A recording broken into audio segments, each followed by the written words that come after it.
We are here again trying to make some more decor for my very basic bedroom, now featuring a bassinet.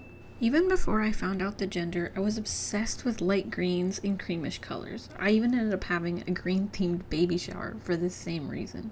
And I had this vision really early in my pregnancy, but it took me months to source the green gingham fabric I was looking for locally to make the idea come to life. When I was little, my mom had these fabric balloons on my bedroom wall, a blue, a yellow, and a magenta, and I sort of wanted to bring a bit of that magic I had in my own childhood bedroom to where my baby would be sleeping. So I started off by making a stencil for my balloon out of some large Bristol board I had lying around and tracing it onto my fabric. Believe it or not, this is my first time ever deciding to touch a sewing machine on my own. So I started with a light cream colored balloon to test out whether or not my idea was going to work. I sewed the two pieces of fabric together after cutting them both out and flipped it inside out.